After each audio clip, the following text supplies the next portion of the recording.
Alors on va parler aujourd'hui de la paracha Tetzavé, une paracha très particulière puisque c'est la seule paracha où ne figure pas le prénom de Moshe. Pourquoi? Parce que Moshe a demandé à Kadosh Baruch Hu, lorsqu'il voulait punir les enfants d'Israël dans le désert à la suite de la faute du veau d'or, Moshe il dit Im Aïn, si tu n'acceptes pas à ma demande de leur pardonner, de les maintenir en vie, alors Mechenina Misifrecha, efface-moi de ton livre, de toute ta Torah. Alors on sait très bien que par la suite, Akadosh Baruch Hu, il va dire à Moshe, Salar Kitvarecha, j'ai pardonné aux enfants d'Israël selon ta demande, par ta prière, mais il n'en reste pas moins que Tzadik Gozer Akadosh Baruch Hu, mais quand même, quand un Tzadik qui sort une parole, Dieu il est obligé de l'accomplir.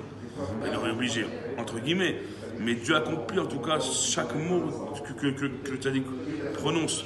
On l'a vu ça avec Yaakov lorsqu'il dit à Lavan, la personne qui t'a volé tes idoles, eh bien, que la personne meurt. Et Rachel est malheureusement partie sur le chemin de Bethléem en accouchant. Donc on voit que ça s'est déjà réalisé. Donc Gazouachou, qu'est-ce qu'il fait?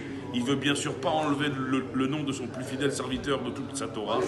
Il va l'enlever de la paracha suivante. Tetzavé, en vérité, à travers cette paracha-là, nous dit le Rabbi, c'est la paracha. C'est le moment où justement le nom de Moshe est effacé, que les bénis Israël, paradoxalement, se sont le plus liés à Moshe. Et le Rabbi, il emploie deux mots, Tzavta vechibur. Tzavta, c'est la même racine que le mot Tetzavé qui veut dire ordonne, mais Tzavta, ça veut dire aussi un testament. À travers son effacement, Moshe, il livre le testament de sa vie, puisque toute sa vie, c'était un homme effacé. Dieu lui-même dira sur Moshe, Vaïsh Moshe Anav Mikol Adam. Donc en fait, il livre son testament par son effacement. C'est ça la grandeur dans le peuple juif, c'est que nous, c'est pas celui qui se montre qui est grand, c'est justement l'inverse, celui qui s'efface qui est grand.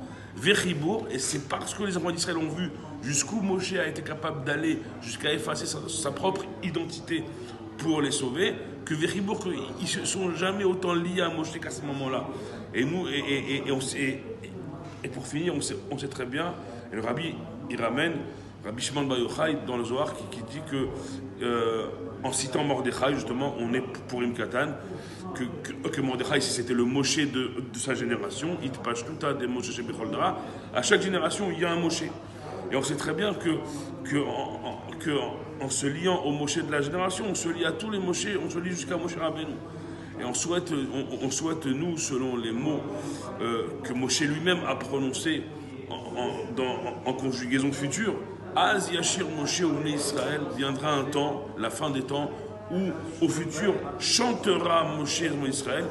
Et de la même manière dont ici on parle du premier Moshe, du premier libérateur, Amen, qu'on puisse très bientôt chanter avec le dernier Moshe, le dernier libérateur, le Mashiach, dans le troisième Beth Amikdash, avec tous les Moshe, tous les tzadikim à notre tête. Amen. Kenny Ratzon.